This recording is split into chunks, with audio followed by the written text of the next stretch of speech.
Here's two exercises to work on shoulder control in the overhead position. Now these are two exercises that are great to start with because they're in a fairly stable position and there's minimal load in this position, so it's a good way to start. So this first one here is called the Frogger Y. So I call it the Frogger position. Basically it's a child's pose with a widened position of the knees. Think of this as if it's the bottom of your squat is the position you want your legs to be in.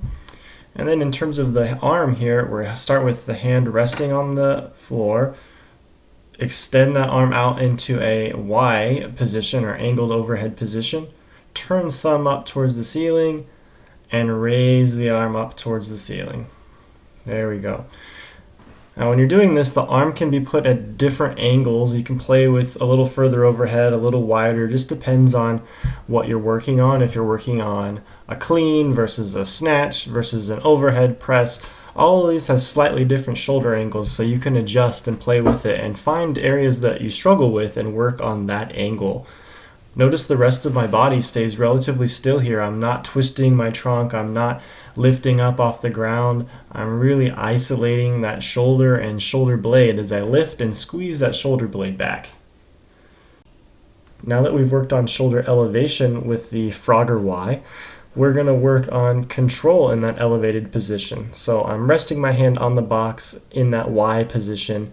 And you can change your position a little more overhead, a little out to the side, and just play around with it a little bit to see what you need to work on.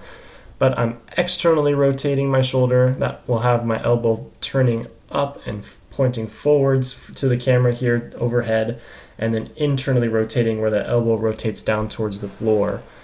And just looking for smooth, controlled movement here.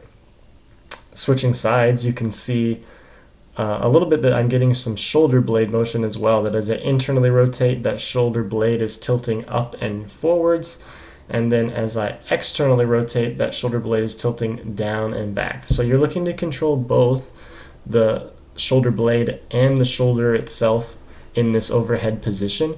Remember that mobility really is having the flexibility as well as the motor control in that position. So that's what this is doing. We're in a nice unweighted position, being able to focus on smooth, controlled movement of that shoulder without worrying about really fatiguing the arm because we're resting the hand on the box.